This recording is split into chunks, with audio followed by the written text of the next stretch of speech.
उसमें इंडिया नहीं लिखा था, इस बार भारत लिखा था।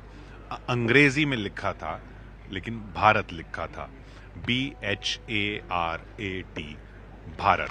प्राइम मिनिस्टर ऑफ भारत के नाम से, प्राइम मिनिस्टर ऑफ भारत के तौर पर प्रधानमंत्री ने अपने ओपनिंग रिमार्क्स रखे, जिसमें सबका साथ सबका विकास की बात की, किस तरह से 60 शहरों में G20 के इस अध्यक्षता के साल में मीटिंग्स ऑर्गेनाइज की गई, उसकी बात की।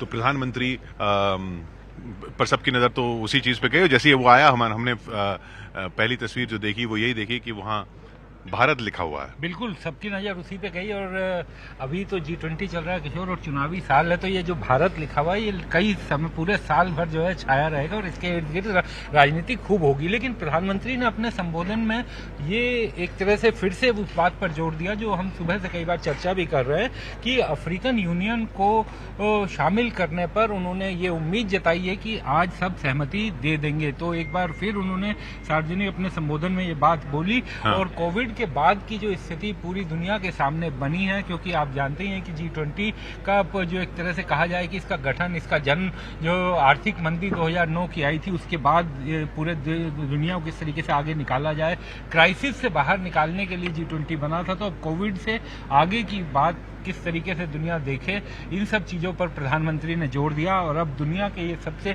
शक्तिशाली राष्ट्र अध्यक्ष अब बैठेंगे, मंथन करेंगे, करीब 2 दिनों तक इनकी चर्चा होगी और क्या फाइनल आउटकम निकलता है ये कल तो शाम को सर्वसम्मति से अफ्रीकन यूनियन स्थायी सदस्य बन गया है, ये खबर है, जो एक बड़ी खबर मतलब ये आखिरी G20 है, अगला G21 होगा। G21 होगा, जिसमें अफ्रीकन यूनियन भी होगा। और भारत इस पूरी कोशिश में लगा था कि इसको शामिल कर लिया जाए। चीन इस कोशिश में लगा था कि ऐसा न हो, और ऐसा हुआ है। लेकिन फिर वही बात आपने कहा कि अफ्रीकन यूनियन को ऐलान किया है।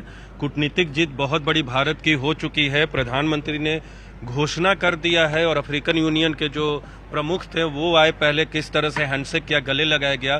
तो यूरोपियन यूनियन कह सकते हैं, माफ कीजिएगा, G20 को अब कह सकते हैं G21, G20, यहाँ से G21। तो एक बहुत बड़े, पहली बार विस्तार हुआ है G20 का विस्तार पहली बार, जिसमें अफ्रीकन यूनियन को शामिल किया गया, जिसमें हम लगातार बात कर रहे हैं कि कैसे भारत इस कोशिश में था, क्यों अफ्रीकन यूनियन को लाना था, कैसे वहां पर अफ्रीका के कई देशों में चीन अपने पांव जमा रहा है, लोन देने के नाम पर या उनके देश में विकास करने के नाम पर चीन उन देशों की अर्थव्यवस्था में घुस जाता है और फिर उनको अपने ऊपर निर्भर कर लेता है।